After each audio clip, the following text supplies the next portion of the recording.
Hello दोस्तों, welcome to school Guruji and this is Piyush Thagan sir. और आज हम पढ़ने वाले हैं चैप्टर फर्स्ट सेट्स की मिसलेनियस एक्सरसाइज के एग्जाम्पल्स। तो चलिए स्टार्ट करते हैं। बहुत ही इंपॉर्टेंट एग्जाम्पल्स हैं, ठीक है। कई बार क्वेश्चन सीधे डायरेक्ट एग्जाम्पल से ही आ जाता है, तो हम स्टार्ट करते हैं अपने एग्जाम्पल्स की ओर। तो सबसे पहले एग्जाम्पल नंबर देखते हैं 28। अब 28 एग्जाम्पल में क्या बोला है? शो दैट, भाई शो करो the set of letter needed to spell cataract. तो हमसे बोला है कि कैटरैक्ट को स्पेल करने में जो हमारे लेटर्स का यूज होता है, स्पेल मतलब जो लेटर्स का यूज होता है, the set of letter need to spell, उन लेटर्स का सेट, ठीक है, सेट बताना है। And the set of letter needed to spell tract. और दूसरे कौन से हैं? ठीक है, आर इक्वल। बोले सर ये कैसे हो गया? ये ट्रैक्ट है, वो कैटरैक्ट है, ठीक है। तो इनसे बोला है द सेट ऑफ ऑल, ठीक है, the set of all letters in the cataract, the set of all letters in the cataract. तो हमने मान लिया, हमने सॉल्व किया और हमने इसको सेट को नाम दिया लेट हमने कर लिया let x be the set of all letters in cataract, ठीक है। तो हम क्या लिखेंगे बेटा? x इक्वल टू, कैपिटल लिखेंगे बेटा हमेशा। x इक्वल टू क्या आएगा? तो आप मुझे बताओ। c आ जाएगा सर, ठीक है, a आ जाएगा सर, ठीक है, उसका t आ जाएगा सर। a एक बार हो चुका, दोबारा नहीं आएगा। इसके बाद क्या आएगा? r आ जाएगा सर। a भी हो चुका, c भी हो चुका और t भी हो चुका, तो CATR कार्टर हो जाएगा, ठीक है ना। ठीक है, तो हमने यहां पर दूसरा माना let y be the element in the set of letter tract.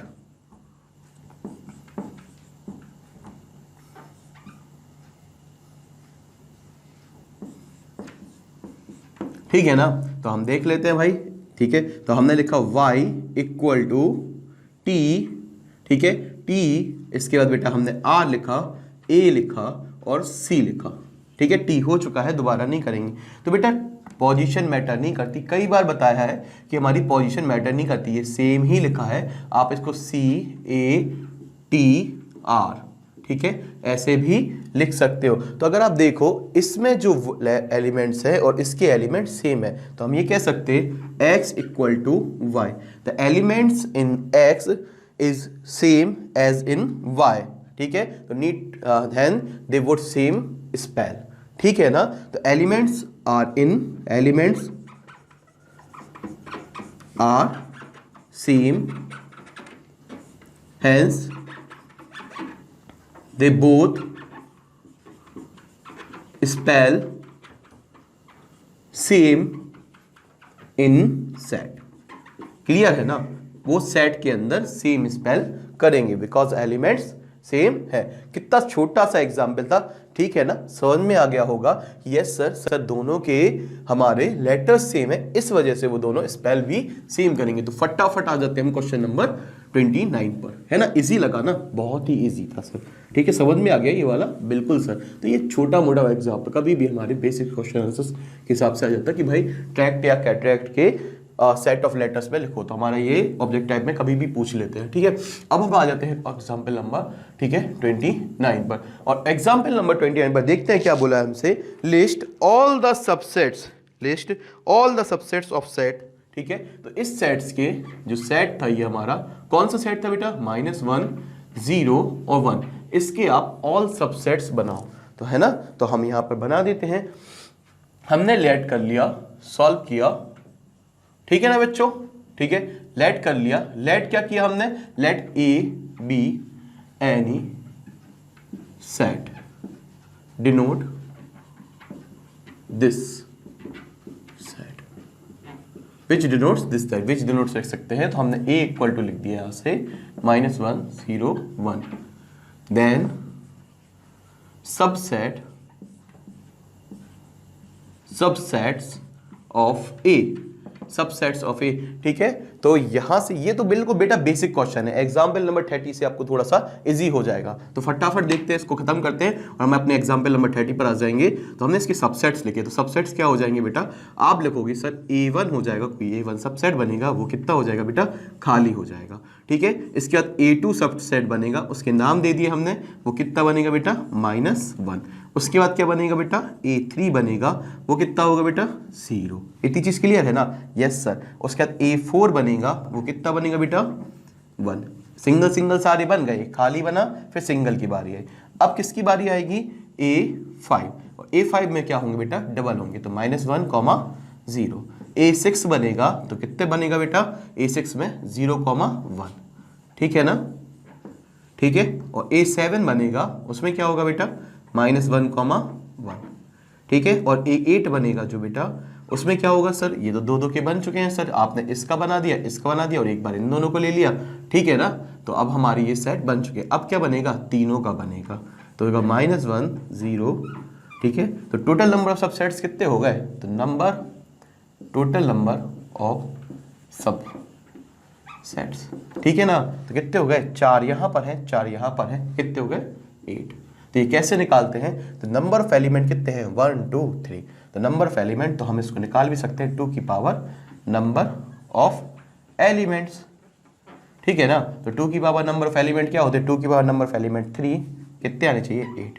ठीक है ना, वैसे भी हम बता सकते थे 8 होंगे। आई होप आपको ये चीज क्लियर होगी, यस सर। ठीक है ना, तो अपने फटाफट आ जाते हैं एग्जाम्पल नंबर 30 पर। ठीक है, चलिए तो हम आ जाते हैं अपने एग्जाम्पल नंबर 13 पर। तो मैंने आपको एक एक चीज लिख दी है यहां पर। ठीक है, तो एक बेसिक तरीका, एक बेसिक वे, ठीक है, ये बेटा बेसिक वे है, और एक एग्जाम वे, हम दोनों समझेंगे अच्छे से। ठीक है, तो हमसे बोला था show that A union B A intersection B के बराबर है। तो इसका मतलब क्या, ए इंप्लाइज करता है कि ए इक्वल टू बी है। तो हम बेसिक तरीका देखते हैं। ठीक है, बेसिक तरीके में हमने मान लिया, लेट कर लिया, हमने सॉल्व किया और हमने क्या लिख दिया, let A equal to B मान लिया। अब a इक्वल टू बी मतलब a में जितने एलिमेंट है उतने ही b में एलिमेंट है। तो a इक्वल टू हो गया 1,2, तो b इक्वल टू b क्या हो जाएगा, 1,2। हमने ये मान लिए। ठीक है ना, तो a यूनियन b क्या आएगा, यूनियन मतलब होता है collection of all elements in both set, collection of all elements in both set. तो 1 2 था, 1 2 था, तो क्या आ गया, 1 2 आ गया। ठीक है, अब हमने निकाला a intersection b, a intersection b निकाला, जैसे उसमें गिवन था, पहली चीज a यूनियन b थी, दूसरी चीज a इंटरसेक्शन b थी। हमने a इंटरसेक्शन b निकाला बेटा, तो यहां पर क्या गिवन आया, बोले sir a intersection b, intersection मतलब होता है कॉमन एलिमेंट, इंटरसेक्शन मतलब क्या होता है, कॉमन एलिमेंट, दोनों में कॉमन एलिमेंट, दोनों ही सेम कॉमन एलिमेंट थे। तो ये क्या आ गए, इंटरसेक्शन b 1,2। यहां पर हमने जब दोनों के एलिमेंट चेक किए तो a यूनियन b के एलिमेंट और a इंटरसेक्शन b के एलिमेंट सेम आ गए, hence a equal to b हो गया, क्योंकि हमें ये कंडीशन मिल गई है। ठीक है ना, एक तो तरीका ये हो गया।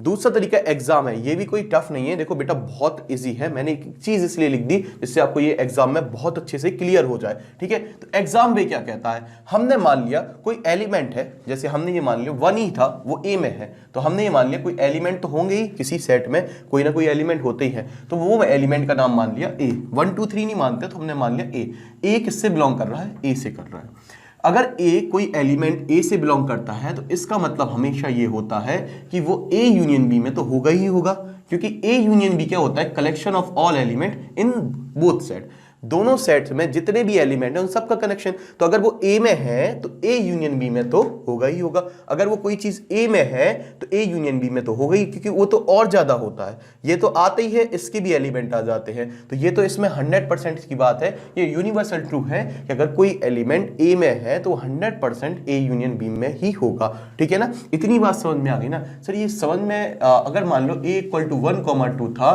और b इक्वल टू अलग अलग भी होते बेटा, b इक्वल टू 3,4, तो a यूनियन b क्या होता, a यूनियन b आप बोलते सर 1 2 3 4। इतनी बात क्लियर है ना, यस सर। तो अगर कोई एलिमेंट a में है या कोई एलिमेंट b में है तो उसके a यूनियन b में हमेशा ही होगा। इतनी चीज क्लियर है ना, ठीक है सर। यहां तक तो पहली चीज, पहला स्टेप क्लियर हो गया ना, आगे नहीं बढ़ना। ठीक है, आगे बढ़ना ही नहीं है।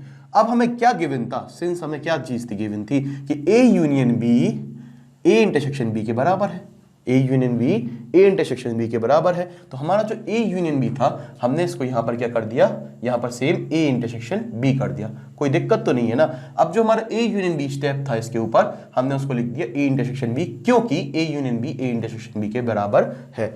इसका मतलब क्या है, ए इंटरसेक्शन बी में अगर कोई एलिमेंट बिलोंग करता है, अगर कोई एलिमेंट ए इंटरसेक्शन बी में है तो इसका मतलब वो 100% बी से भी बिलोंग करता है। सर ये बात समझ में नहीं आई। देखो ए इंटरसेक्शन बी में मतलब ए इंटरसेक्शन बी मतलब क्या होता है सर, ए इंटरसेक्शन बी मतलब होता है ए और बी में कॉमन एलिमेंट, ठीक है, ए और बी में कॉमन एलिमेंट। तो अगर कोई चीज आप ये बताओ ये कॉमन एलिमेंट है, ये दोनों में ही होंगे, ये कॉमन एलिमेंट है, ये दोनों में ही होंगे। इसका मतलब क्या होता है, ये कॉमन एलिमेंट है, इसका मतलब क्या होता है ए इंटरसेक्शन बी में ए में भी वही एलिमेंट है और बी में भी ये दोनों एलिमेंट है। तो अगर कोई एलिमेंट इसमें है तो ए में भी होगा, बी में भी होगा, क्योंकि वो कॉमन एलिमेंट है, ठीक है ना। तो ए में भी होगा और बी में भी होगा। तो अगर कोई एलिमेंट ए इंटरसेक्शन बी में है तो इसका मतलब ये है कि वह ए में भी है और बी में भी है, ठीक है ना। तो हमने यहां से लिख दिया ए बिलोंग्स टू, वह एलिमेंट बी में भी होगा अगर वो इंटरसेक्शन में है, ठीक है। तो वह एलिमेंट पहले शुरुआत में हम ए में लेके चले थे, ठीक है, और वह एलिमेंट किस में आ गया, बी में भी है। अब जो एलिमेंट ए में भी है वो एलिमेंट बी में भी है, इसका मतलब क्या है, जो पहले होता है वह दूसरे वाले का सबसेट हो जाता है। इतनी चीज क्लियर है ना, बोले यहां तक तो सर समझ में आ चुका है, ठीक है। फटाफट इतनी चीज क्लियर है ना। कोई एलिमेंट अगर ए में है तो वो एलिमेंट ए यूनियन बी में तो होगा ही, क्योंकि ये और जोड़ता है एलिमेंट, ठीक है, ये तो लिखता ही है और बी के भी ले लेगा, ठीक है, तो यहां तो होगा ही होगा। अब ये गिवन था, सीधी सी बात है, तो हमने ये एज इट इज लिख दिया, ये स्टेप तो ये इससे आ गया। अब कोई चीज इंटरसेक्शन में गिवन है, इसका मतलब है कि वो कॉमन एलिमेंट्स हैं जो ए में भी थे और बी में भी थे, तो इसका मतलब वो एलिमेंट हमारा बी में भी होगा। तो अगर कोई एलिमेंट ए में भी है और वही एलिमेंट बी में है तो इसका मतलब क्या है कि ए बी का सबसेट है। अब सिमिलरली वही चीज करना है। अब हमने ए माना था, अब हम मान लेते हैं कि बी एलिमेंट है जो बी में है। जैसे हमने ए मान लिया था कोई एलिमेंट, हम दोबारा मान लेते हैं बी एलिमेंट है जो बी में। मान लो हमने ए में 1 माना था, 2 की बात कर लेते कुछ भी, या फिर हमने इसके 2 की मान ली, ठीक है। तो अगर कोई एलिमेंट बी में है, बिल्कुल सेम प्रोसेस है, तो इसका मतलब क्या है कि वो उसके यूनियन में तो हो गई, क्योंकि यूनियन तो जोड़ होता है, ठीक है ना। तो वो उसके यूनियन में तो हो गई। यस सर, इतनी चीज क्लियर है कि कोई एलिमेंट ए में है या बी में है तो वो उनकी यूनियन में हमेशा ही होता है, क्योंकि यूनियन में इकट्ठा होते हैं एलिमेंट, ठीक है। अगर वो ए यूनियन बी में है तो ए यूनियन बी से हम ए इंटरसेक्शन बी लिख सकते हैं, क्योंकि हमें गिवन है बेटा A union B A intersection B के बराबर है। अब एक बात अभी हाल बताई थी, अगर कोई एलिमेंट इंटरसेक्शन में गिवन होता है इसका मतलब वो एलिमेंट कॉमन होता है, कॉमन होता है तो वो ए में भी होता है और बी में भी होता है। तो हमने यहां से लिख दिया बी जो बिलोंग करता है वो ए से भी बिलोंग करेंगे, बी एलिमेंट ए में भी होंगे, क्योंकि इन दोनों में होंगे। तो एक तो हो ही गया था, तो दूसरे का मतलब यहां से निकल आया कि दूसरे में भी होगा। तो बी पहले आया ए बाद में आया, तो इसका मतलब क्या है कि बी, अगर कोई एलिमेंट बी में है वही एलिमेंट ए में है तो B is the subset of A. तो यहां पर जो हमें मिला था वो मिला था A is the subset of B, यहां बी ए का सबसेट है। अगर उल्टा रिवर्स हो रहा है तो इसका मतलब क्या है कि ए इक्वल टू बी हो गया। आई होप आपको ये चीज समझ में आई होगी, कोई डाउट तो नहीं है ना, बिल्कुल बेसिक तरीके से एक चीज लिख दी है। अब हम फटाफट आ जाते हैं अपने एग्जाम्पल नंबर 31 पर।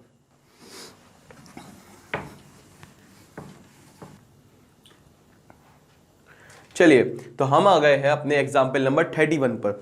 देखो ये बेटा एग्जाम्पल बहुत टफ होता है समझने के लिए, ठीक है, पर टफ कुछ भी नहीं होता। देखो इसलिए मैंने आपको एक एक चीज बेसिक लिख दी है, बेसिक तरीका भी लिख दिया है और छोटी बात पर मोटी बात भी लिख दी है, ठीक है। तो ध्यान से समझते हैं इस क्वेश्चन को, क्वेश्चन बहुत अच्छा है और एग्जाम में आने के ज्यादा चांसेस भी रहते हैं, क्योंकि बहुत अच्छे लेवल का क्वेश्चन है, ठीक है। तो ध्यान से देखना इस क्वेश्चन को। सबसे पहले छोटी बात पर मोटी बात में क्या है, क्योंकि इधर इस वाले क्वेश्चन में बेटा पावर ऑफ सेट का यूज हुआ है। तो वो क्या होता है सर, पहले तो ये जान लेते हैं। जहां से हम चढ़ना स्टार्ट करें पहले तो ये जान लें कि हम जिस मंजिल पे जाना चाहते हैं वो मंजिल क्या है। तो देखो पी ए का मतलब क्या होता है, पावर ऑफ सेट ए, इसका मतलब होता है पावर ऑफ सेट ए। इतनी चीज क्लियर है। डेफिनेशन क्या होती है, collection of subsets of set ए, ठीक है। सर डेफिनेशन समझ में नहीं आता है, आप क्या कोई एग्जाम्पल से बता सकते हैं? बिल्कुल ध्यान से सुनना। अगर मैंने ए इक्वल टू कोई सेट ले लिया 1,2 तो इसके सबसेट्स कितने बनेंगे? तो आप बोलेंगे सर एक खाली हो जाएगा, एक सिंगल 1 हो जाएगा, यहां पर 2 हो जाएगा और यहां पर 1,2 आ जाएगा, ये 4 सबसेट बनेंगे ना, ठीक है सर। तो इन सबको एक सेट के अंदर रख देना। तो देखो कलेक्शन ऑफ, अब ध्यान सुनना, collection of subsets, collection of subsets of set A, A set के सबसेट्स का कलेक्शन करना, इनको भी एक कर्ली ब्रैकेट में लिख देना। ठीक है सर, अब समझ में आ गया, इतनी चीज क्लियर है ना? बिल्कुल सर, ये चीज समझ में आ गई। Collection of subsets of any sets, collection of subsets. अब जितने भी सबसेट्स बन रहे थे, कोई सेट के जितने भी सबसेट्स बनते हैं उनका भी एक सेट बना देना, उनका भी एक कलेक्शन कर लेना। इतनी चीज क्लियर है ना? बिल्कुल सर, ये चीज तो समझ में आ चुकी है। आई होप आपको ये चीज क्लियर होगी। अब मैं इसको मिटा रहा हूं क्योंकि हमें स्पेस की काफी जरूरत है। ठीक है ना? ठीक है सर, ये चीज समझ में आ चुकी है। अब मैं यहां पर आपको एक चीज बताना चाहता हूं, ठीक है ना? तो आप ध्यान से सुनना। अगर मैं आपसे कहूं कि थोड़ी सी चीजें लिख देता हूं मैं, अगर ए के आपसे ए इक्वल टू है बेटा 1,2, तो इसके सबसेट्स क्या होंगे? आप बोलोगे सर अभी तो लिखे थे 5 1, ठीक है, 2 और क्या होंगे 1,2। कोई दिक्कत तो नहीं है, ठीक है ना? अब बताओ मुझे अगर मैं कहूं बी के सबसेट्स, आप तो पता ही कर लोगे कि वही होंगे, ठीक है ना? बोले यस सर, इतनी चीज तो क्लियर है। अब मुझे बताओ ए यूनियन बी का, ए यूनियन बी में कितना आ गया?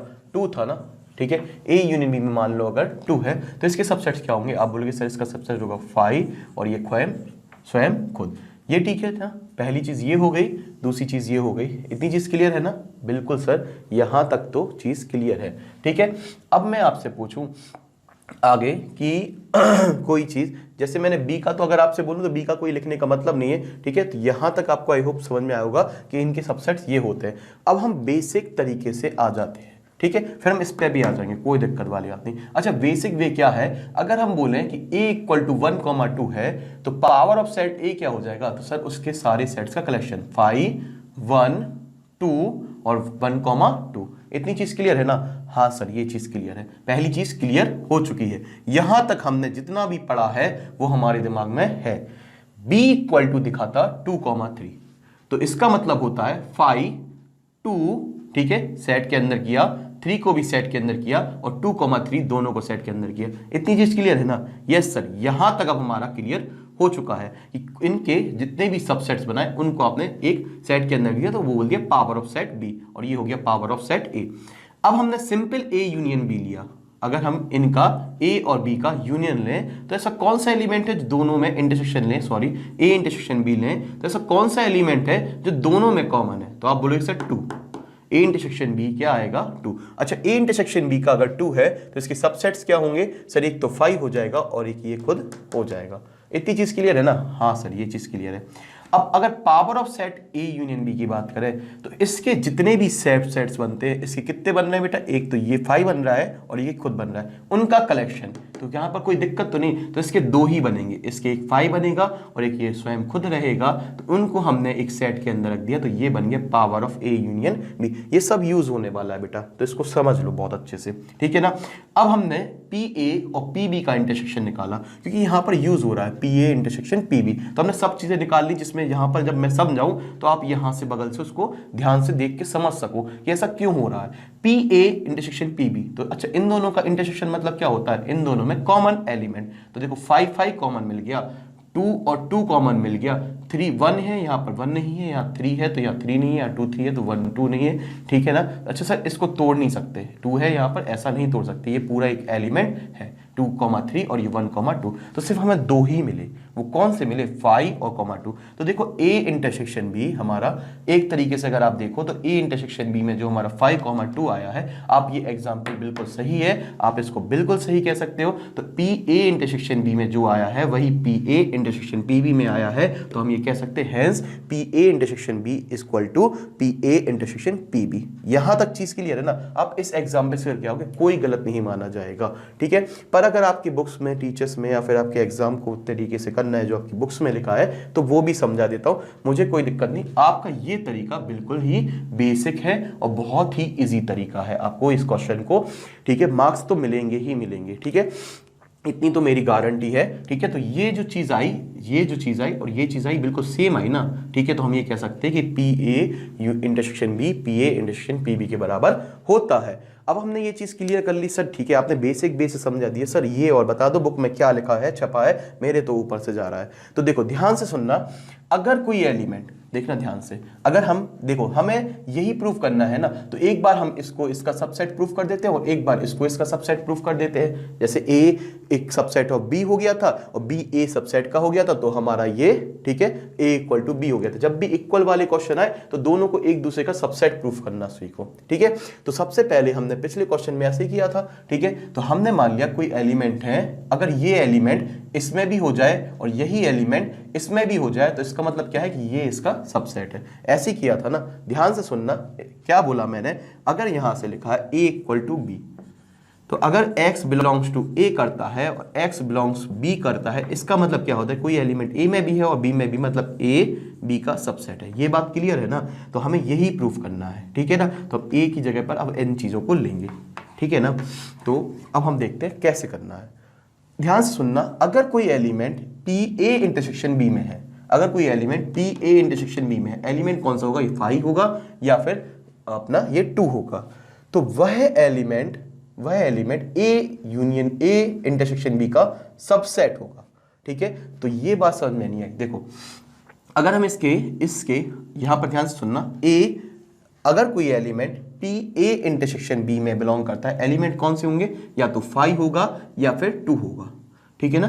5 होगा या फिर 2 होगा। तो A इंटरसेक्शन B के सबसेट्स क्या होंगे, एक तो 5 होगा और ये कर्ली ब्रैकेट 2 होगा। तो ठीक है, तो इसके सबसेट्स क्या होंगे, एक ये 5 होगा और एक ये 2 होगा। तो अगर कोई element P A intersection B में है तो A इंटरसेक्शन B का वो क्या है, एक सबसेट नहीं है, ठीक है। A इंटरसेक्शन B का वो क्या है, सबसेट है। ये क्या है, सबसेट है। तो जो हमारा कर्ली ब्रैकेट 2 था वो इसके अंदर क्या था, इसके अंदर एक एलिमेंट था, ठीक है, बाहर आ गया तो वो क्या बन गया, A इंटरसेक्शन B का एक सबसेट बन गया। इतनी चीज क्लियर हो गई ना। तो अगर कोई एलिमेंट हमारा इसमें है तो वो A इंटरसेक्शन B का सबसेट है। इतनी चीज क्लियर है ना।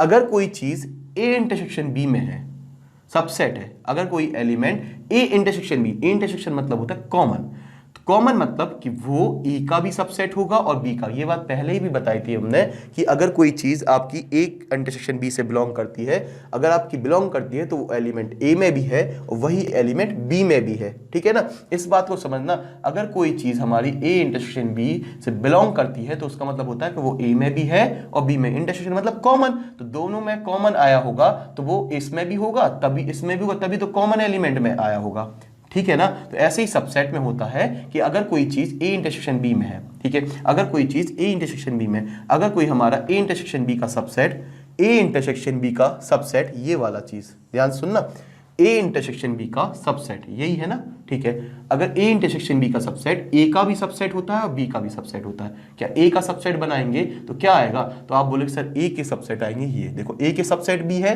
और B में भी वही चीज है तो B का भी सबसेट होगा। B में अगर क्या है, B में है बेटा 2,3, तो इसका सबसेट क्या होगा, 2 भी होगा और 3 भी होगा और 5 भी होगा और 2,3 भी होगा। तो वह है, अगर कोई चीज A union A intersection B का सबसेट है तो वह A का भी सबसेट होगा और B का भी सबसेट होगा। इतनी चीज क्लियर है ना, ठीक है सर। यहां तक तो समझ में आ गया, A का सबसेट होगा और B का भी सबसेट होगा। तो इसका मतलब क्या है, इसका मतलब सर हम ये कर क्यों रहे हैं, ध्यान सुनना। तो इसका मतलब क्या है कि अगर कोई चीज A का सबसेट है, A का जो सबसेट है तो वो PA का क्या होगा, एक अंदर एलिमेंट बन जाएगा, क्योंकि जितने भी सबसेट होते वो पावर ऑफ सेट के अंदर जाके एलिमेंट बन जाते हैं। बात को पकड़ना, जितने भी सेट होते हैं A के, जितने भी सेट हैं वो पावर ऑफ सेट के अंदर जाते हैं, collection of subsets of set, ठीक है। तो इसके अंदर जाते हैं तो क्या बन जाते हैं, एलिमेंट बन जाते हैं, ठीक है। तो अगर कोई चीज A का सबसेट है और वही चीज B का सबसेट है तो इसका मतलब क्या है कि अगर वो element power of set A में होगा ही होगा, क्योंकि जो इसके सबसेट बनेंगे उन्हीं का कलेक्शन होता है पावर ऑफ सेट, तो वो एलिमेंट PA में भी होगा और वही एलिमेंट PB में भी होगा, ठीक है। इससे समझ में आ गया ना। तो इसीलिए ये A सबसेट लिया था कि वह एलिमेंट बिलोंग करे PA से और PB से। तो अगर कोई एलिमेंट PA में भी है और वही एलिमेंट, अगर कोई एलिमेंट PA में भी है और वही एलिमेंट PB में भी है, ठीक है, अगर कोई एलिमेंट PA में भी है और PB में भी है, ये देखो दोनों में कॉमन एलिमेंट है, तो वो उनके इंटरसेक्शन में उन दोनों, मतलब उन दोनों का अगर हम इंटरसेक्शन निकालें, इन दोनों का इंटरसेक्शन निकालें, PA इंटरसेक्शन PB, तो कॉमन एलिमेंट तो आ ही जाएगा, क्योंकि वो एलिमेंट इसमें भी है और इसमें भी है, तो इसके इन दोनों का अगर इंटरसेक्शन निकालें तो इसमें तो आएगा ही आएगा।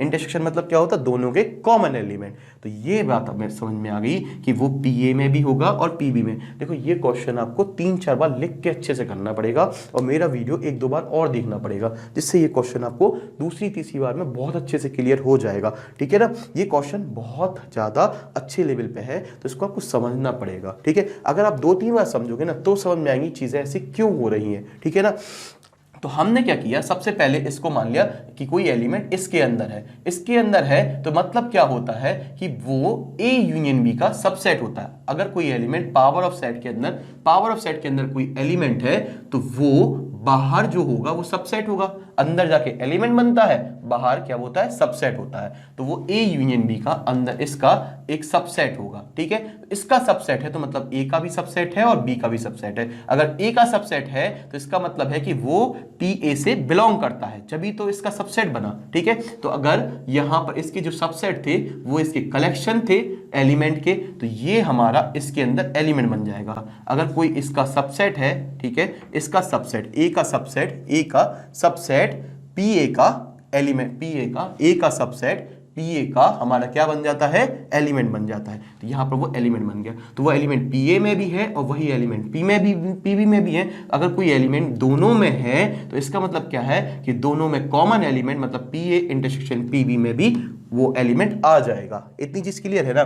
तो कोई चीज हमारी PA यूनियन B से बिलोंग कर रही थी, अब वो PA में भी इंटरसेक्शन और PB में इंटरसेक्शन में बिलोंग कर रही है, तो इसका मतलब क्या है कि कोई एलिमेंट PA यूनियन B में था और वही एलिमेंट PA इंटरसेक्शन PB में था। तो इसका मतलब क्या था कि PA यूनियन B, ठीक है, PA P इंटरसेक्शन PB का सबसेट है। ठीक है ना, हमने बताया था ना X belongs to A, X belongs to हमारा A कर रहा है और X बिलोंग्स टू B आ गया, मतलब A is the subset of B। Same चीज करनी है रिवर्स में Y लेकर। ठीक है ना, अब Y जो हम बोलेंगे वो इधर से लेंगे और इस साइड आएंगे। ठीक है, अभी हम यहां से यहां गए थे, अब हम यहां से यहां आ जाएंगे Y लेके। ठीक है ना, कोई दिक्कत वाली बात नहीं है, 1-2 बार आप अच्छे से लिख लेंगे तो ये एग्जाम्पल हो जाएगा। अब देखो Y बिलोंग कर रहा है PA इंटरसेक्शन PB से, तो हमने मान लिया वो एलिमेंट था। ठीक है, बिलोंग मतलब होता है एलिमेंट। कोई अगर Y हमारा PA इंटरसेक्शन PB में बिलोंग कर रहा है, ये हमारा हो गया वो एलिमेंट। ठीक है ना, जनरली ये क्वेश्चन बहुत कम लोग ही बताते हैं क्योंकि ये बहुत टफ होता है और बच्चों को कम समझ में आता है। तो इसका मतलब ये नहीं है कि इसको छोड़ दिया जाए। ठीक है, काफ़ी इंपॉर्टेंट क्वेश्चन है, कई बार एग्जाम में आ जाता है, तो ध्यान से सुनना। Y equal to PA intersection PB। ठीक है, अब A देखो बेसिक दिमाग लगाने वाला क्वेश्चन है तो छोटा सा ही, अगर आप समझ जाओगे तो 3-3 लाइनों का क्वेश्चन है। ठीक है, तो PA इंटरसेक्शन PB में है, इतनी चीज क्लियर है ना। ठीक है, अगर कोई एलिमेंट हमारा इसमें है तो इसका मतलब क्या होता है कि इन दोनों के इंटरसेक्शन में है। ठीक है, तो वो एलिमेंट क्या हो गया, ये वाला। ठीक है, तो वो सबसेट किसका है, ये 2 किसका सबसेट है, यहां पर आप बोलोगे सर A का सबसेट है और B का भी सबसेट। अगर A के सबसेट बनाएंगे तो वो यहां पर भी A के सबसेट में भी आएगा और B के सबसेट में भी आ जाएगा। इतनी चीज क्लियर है ना। अब एक ध्यान से दिमाग से सोचते चलना। ठीक है, अब ध्यान से सुनना, अगर वो इसके सबसेट में है तो पावर ऑफ सेट का क्या बन जाएगा, वो एलिमेंट बन जाएगा ना। अगर इसका सबसेट है, ठीक है, इसका जो हमारा ये जो एलिमेंट है वो A का सबसेट है, A के सबसेट में है। ठीक है, ये जो एलिमेंट है Y, ये A का सबसेट है, तो पावर ऑफ A का क्या बन जाएगा, वो अंदर एलिमेंट बन जाएगा ना। तो यहां पर हमने यही चीज तो लिख दी कि Y बिलोंग्स टू PA। अगर वो PA इंटरसेक्शन PB में है तो इसका इंटरसेक्शन में तो हमेशा ही समझ लिया करो कि वह एलिमेंट PA में भी है और वह एलिमेंट PB में भी है। बहुत ईजी है ना, यही चीज मैं यहां पर समझा रहा था आपको। ठीक है ना, तो वह एलिमेंट PA में भी है और वही एलिमेंट PB में भी है। अगर वह element power of set A में है और वही एलिमेंट PB में है, तो यहां से समझना। ठीक है, अगर कोई एलिमेंट हमारा PA में है, ठीक है, वह एलिमेंट PA में है, तो इसका मतलब क्या है कि वो A का सबसेट है। यही चीज मैंने अभी बोली थी कि A का क्या है, वो सबसेट है। तो Y क्या है, A का सबसेट है। A के जितने सबसेट होते वही PA के एलिमेंट होते हैं। A के जितने सबसेट होते वही A के जितने सबसेट्स हैं वही PA के एलिमेंट बन जाते हैं। ठीक है ना, ये बात समझ में आ गई। तो Y अगर ये हमारा इसका एलिमेंट है तो इसका क्या होगा, वो सबसेट होगा। ठीक है, इसका सबसेट का कलेक्शन ही एलिमेंट बनता है PA का। ठीक है ना, तो Y सबसेट है A का। अब बात समझ में आ गई ना। तो इसी तरीके से अगर Y PA का अगर एलिमेंट है तो इसका सबसेट रहा होगा, इसका सबसेट रहा होगा तभी तो इसका एलिमेंट बना होगा। ठीक है, और इसके जो हम सबसेट बनाएंगे वो इसके एलिमेंट बन जाते हैं। इतनी चीज क्लियर है ना। तो Y ए का सबसेट है, वाई बी का सबसेट है। इतनी चीज क्लियर है ना। अब अगर वाई ए का सबसेट है और वाई बी का सबसेट है, तो अगर वो, ठीक है, ए का भी सबसेट है, ए का सबसेट क्या है 2 है, ठीक है, और बी का सबसेट क्या है, ये भी 2 है। तो इसका मतलब क्या है कि इन दोनों के सबसेट्स के अगर हम देखें, इन दोनों में ए इंटरसेक्शन बी में, ए इंटरसेक्शन बी में, तो वो कॉमन सबसेट नहीं है। देखो ए में भी है वही चीज, ए का भी सबसेट है और बी का भी सबसेट है। तो इसका मतलब क्या है कि ए इंटरसेक्शन बी का सबसेट भी होगा, क्योंकि इंटरसेक्शन मतलब होता है common.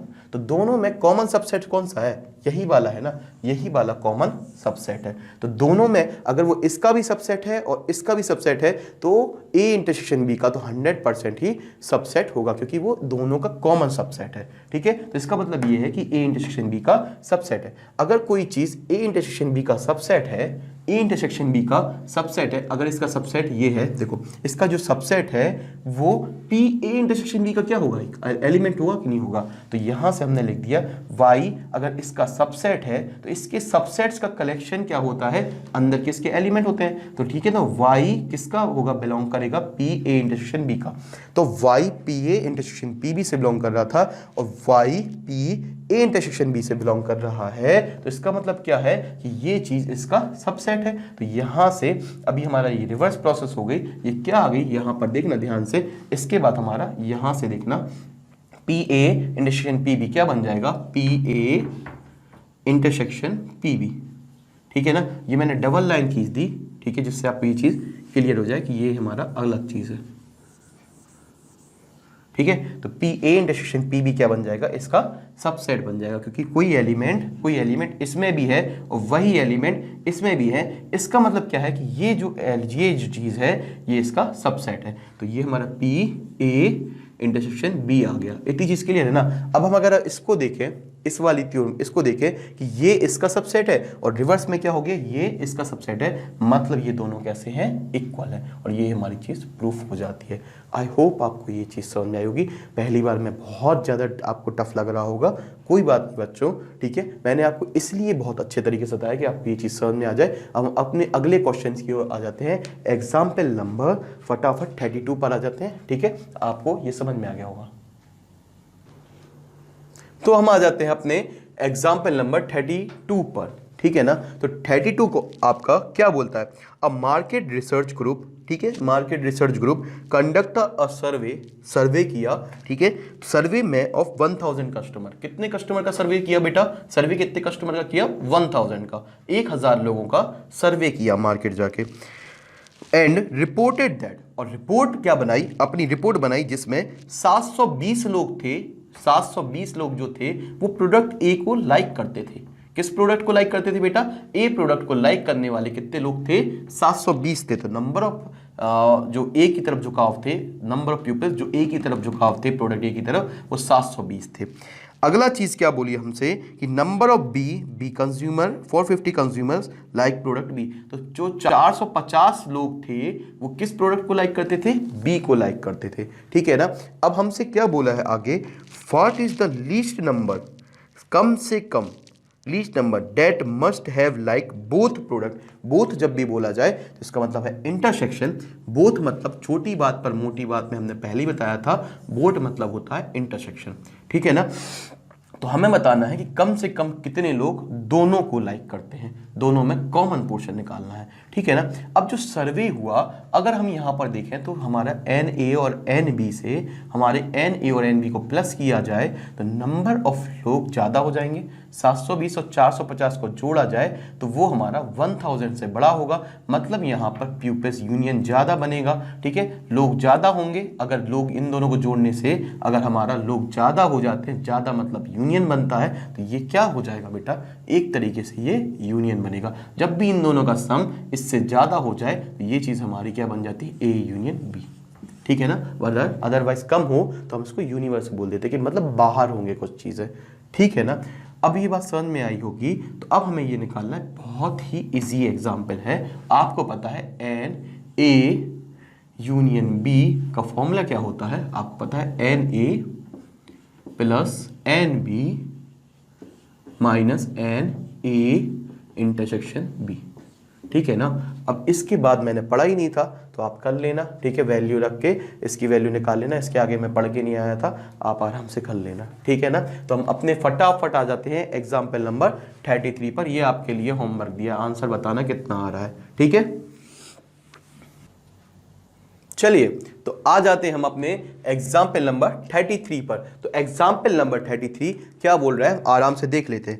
Out of 500 car owner investigated, ठीक है। तो नंबर ऑफ लोगों को जो सर्वे हुआ था वो कितने का हुआ था, 500 लोगों का। तो सर आपने यू क्यों लिखा, ठीक है, आगे पढ़ते हैं। हमने भाई क्यों यू लिखा, ठीक है। 400 कार ओन्ड कार ए, 400 लोग ऐसे हैं जो ए कार को लेते हैं, ठीक है, और 200 कार बी को लेते हैं। कार बी को लेने वाले कितने हैं, 200 लोग हैं। इतनी चीज क्लियर है ना, ठीक है सर, यहां तक तो चीज समझ में आ गई। 50 on both A and B, तो 50 जो थे बोथ मतलब इंटरसेक्शन, 50 जो थे वो दोनों में ही इंटरेस्टेड थे। कार ए को लेने में 400 थे और 200 को लेने 200 वाले कितने थे, वो जो बी कार को लेने वाले थे, और कॉमन पीपल्स कितने थे, 50 थे। तो ये पॉसिबल है क्या कि 400 यहां पर है, 200 यहां है, मतलब 600 और कॉमन है 50, ठीक है ना। ये वैसे ही पॉसिबल नहीं है, क्यों नहीं है। अब एक बात, छोटी बात पर मोटी बात पे ध्यान से देखना। यूनिवर्सल सेट के अंदर है 1 2 3 4। इसका मतलब क्या होता है, इसका मतलब होता है कि अगर कोई सेट है उसके अंदर इससे कम एलिमेंट हो सकते हैं, यूनिवर्स से ज्यादा कभी एलिमेंट हो ही नहीं सकते। तो ए है तो उससे कम एलिमेंट हो सकते हैं, 1 हो सकता है, 2 हो सकता है, 1, 2, 3। तो ये सही है, ये यहां पर सही है। इससे कम एलिमेंट अगर इसके अंदर है तो इससे कम हो सकते हैं। बी हो सकता है इसके बराबर सारे के सारे एलिमेंट हो जाए, तो ये भी सही है, ठीक है। पर इससे ज्यादा एलिमेंट कभी नहीं हो सकते कि यू में सी में ज्यादा एलिमेंट हो जाए यू से। तो ये ए यू का सबसेट हो सकता है, ये इसका सबसेट बन सकता है, इसका सबसेट और इक्वल भी बन सकता है, सबसेट और इक्वल भी बन सकता है, पर यू किसी का सबसेट नहीं बन सकता। उल्टा नहीं हो सकता कि यू छोटा हो जाए और हमारी कोई भी A union B, C set, कोई भी set, A intersection B set बड़ा हो जाए। तो सभी चीजें यूनिवर्सल सेट की सबसेट होती हैं, ठीक है ना, उल्टा कभी नहीं होता। तो यहां पर देखना ध्यान से, एन यू हो गया हमारा 500। अब एन ए, अब यहां पर हमने यूनिवर्सल सेट पे मान लिया 500 लोगों का सर्वे किया, एन ए हो गया 400, एन बी हो गया 200, ठीक है। तो हमने मान लिया ए के अंदर 400 लोग थे और बी के अंदर 200 लोग थे। कॉमन लोग कितने थे, कॉमन दिया था हमें ए इंटरसेक्शन बी 50, कॉमन लोग कितने थे 50। तो हमने इनको जोड़ा 350, 50, 400, 150, 550, मतलब ए यूनियन बी करोगे जब आप ये पूरा पोर्शन लोगे, ये पूरा पोर्शन लोगे तो कितना आ जाएगा, आप लोगे 550। तो ए यूनियन बी की value N universal number of people से ज्यादा आ रही है और ये कभी पॉसिबल हो नहीं है, तो डाटा गलत है, ठीक है ना। तो ध्यान से सुनना, एन ए यूनियन बी निकाला और उसकी वैल्यू इस फॉर्मूले से कितनी आ गई, 550 आ गई। तो इसका मतलब है कि यूनिवर्सल सेट में 500 थे और ए यूनियन बी में 550 थे, universal set A union B का सबसेट बन गया और ये कभी पॉसिबल नहीं है। इसका मतलब आपका डाटा गलत था। आई होप आपको ये क्वेश्चन समझ में आया होगा। फटाफट आ जाते हैं हम अपने एग्जाम्पल नंबर 34 पर। ये लास्ट एग्जाम्पल है, ठीक है, ठीक है। ये आपको इसको एग्जाम्पल से आपको बहुत सारी चीजें क्लियर हो जाएंगी, ठीक है। Thank you. तो देखें एग्जाम्पल नंबर 34। चलिए तो हम आ जाते हैं अपने एग्जाम्पल नंबर 34 पर। अब एग्जाम्पल नंबर 34 क्या बोल रहा है देखते हैं, ठीक है। तो एग्जाम्पल नंबर 34 बहुत बेसिक है, कोई दिक्कत वाली बात नहीं है, देखो समझने वाली बात है। देखो ध्यान से सुनना, हमसे क्या बोला है, एक college awarded 38 medals in football. तो फुटबॉल में number of medals in football कितने थे, 38। Number of medals in football 38 थे। इसके बाद क्या बोला है, 15 इन बास्केटबॉल्स, ठीक है। तो 15 जो मेडल्स थे वो किस में थे, बास्केटबॉल में थे, ठीक है। और 20 जो मेडल थे वो क्रिकेट में थे, ठीक है ना। इतनी चीज क्लियर है, हाँ सर ये चीज तो क्लियर हो चुकी है। अब हमसे क्या बोला है कि if these medal went in total, अगर उन सबको टोटल किया जाए, यूनियन मतलब होता है टोटल, तो कितने मेडल हो रहे थे, 58। तीनों को अगर जोड़ दिया जाए तो 58 हो रहे थे। तो जब हमने इनको जोड़ा यहां पर और यहां पर तो 58 से तो ज्यादा हो रहे हैं, इन दोनों का सम ही 58 हो जाएगा और ये 15 मेडल, मतलब कुछ ना कुछ कॉमन मेडल हैं जो यहां पर इधर उधर हैं। अब हमसे ये बोला है, देखो ये बोला है कि कॉमन, ठीक है। तो 3 ऐसे मेडल थे जो तीनों ने जीते थे, ठीक है ना। तो तीनों में से अगर हम 3 कम कर दें तो ये हमारे मेडल्स की संख्या बराबर हो जाएगी, ठीक है। तो ये हमारे तीनों से कम नहीं, हमसे ये बोला है कि तीनों में ऐसे कॉमन मेडल्स थे 3, ठीक है। तो 3 लोग ऐसे थे या फिर 3 ऐसे मेडल थे जो तीनों में कॉमन थे। अब हम देखते हैं तीनों का कॉमन मतलब तीनों में जो कॉमन आता है वो कहाँ आता है, यहाँ पर बीच में आता है, ठीक है ना। ये चीज़ समझ में आ गई ना। तो ये 3 कहाँ आता है, यहाँ पर आता है। अब ध्यान से सुनना, ठीक है। तो हमसे बोला था एफ में 38 है, बी में 15 है, number of element in B, और number of medal in C कितने हैं, number of medal in C 20। इतनी चीज़ क्लियर है ना। अब हमें यहाँ पर 3 हो गया, तो हमें यहाँ पर पता नहीं है कितना है, तो हमने कॉमन पोर्शन में मान लिया कि अगर यहाँ 3 हैं तो यहाँ पर हमारा ये ए हो गया, ठीक है। और यहाँ पर हमने सी मान लिया और यहाँ पर बी मान लिया, ऐसे करके हमने ये वैल्यूज़ डिफाइन कर ली, ठीक है। इसको हमने मान लिया ई और इसको मान लिया, आप कुछ भी मान लो, मानना हो मानो, नहीं मानना इससे कोई फर्क नहीं पड़ेगा। और एफ और जी, ठीक है, सबकी वैल्यू हमने रख ली और इन सबकी वैल्यूज निकाल लेंगे आराम से, ठीक है। तो हमने यहाँ से लिया इंटरसेक्शन, इसका फॉर्मूला क्या होता है, F union B union C का क्या होता है, N F plus N B plus N C minus N F intersection B F N B intersection C and F intersection C plus F intersection B intersection C. इतनी चीज़ clear है ना। बोले yes sir. यहाँ तक तो देखो आपकी बुक में भी अगर आप अपना डायग्राम देखोगे ना तो देखो यहाँ से हमें जो ए बी सी दिया है इसी से पूरा ये क्वेश्चन आराम से इजी हो जाएगा। तो हम फटाफट इसको सॉल्व कर लेते हैं। तो हमसे यहाँ पर कितनी वैल्यू थी, यहाँ पर थी 58, ठीक है ना। अब इनकी वैल्यू कितनी थी, तो इनको अगर आप जोड़ोगे तो यहाँ से 35 और 38 कितना हो जाता है, तो आप बोलोगे सर 73 समथिंग हो जाता होगा। बिल्कुल यस सर, इज एग्जैक्ट 73 हो जाता है, ठीक है ना। तो ये यहाँ पर आ गया हमारा 73। इन तीनों की हमने वैल्यूज को जोड़ दिया, तो कितना आ गया 73 माइनस एन एफ, ठीक है। अब माइनस कॉमन लिया तो अच्छा N F intersection B, N F intersection B, ठीक है। माइनस हमने यहाँ से लिख दिया, माइनस को माइनस ही लिखा रहने देते।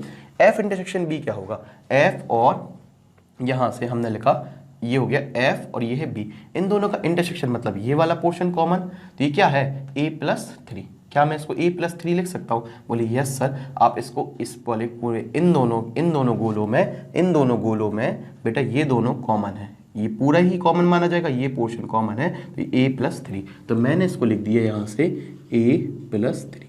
इतनी चीज़ क्लियर है ना। ठीक है सर, इतनी चीज़ क्लियर है, यस सर। आगे समझते हैं, यहाँ पर minus N B intersection C, B और सी में कॉमन कौन है, सी प्लस 3, ठीक है। तो इंटरसेक्शन में सी प्लस 3, बात पकड़ रहे हो ना, ठीक है। कॉमन पोर्शन होता है बेटा, कॉमन पोर्शन में सी, और सी में जितने लोग यहाँ होंगे प्लस 3 लोग उसमें ये जोड़ दो। अब हम बात करते हैं N F intersection C, F और सी में कितने लोग कॉमन है, आप फटाफट कहोगे सर बी प्लस 3। बहुत अच्छे समझ में आ रहा होगा, बिल्कुल सर, बी प्लस 3 प्लस करना है हमारा ये जो 3 लोग हैं, ठीक है। क्योंकि ये हमारा 3 बार माइनस करने की वजह से हमारे साथ एक कमी हो जाती है, तो हम इसको जोड़ देते हैं। आई होप आपको ये चीज़ समझ में आई होगी, ठीक है। तो अब हम इन माइनस वाली चीज़ों को इस साइड लाते हैं, ठीक है। तो यहाँ पर हो गया a plus B plus C, A plus B plus C plus ये हमारा 9 हो गया, ठीक है। ये इस साइड आ गया, ये भी इस साइड आया और ये भी इस साइड आया, तो a plus 3 B C plus 3 B plus 3, तो हमने a plus B plus C एक साथ ले लिया, 9 को एक तरफ ले लिया।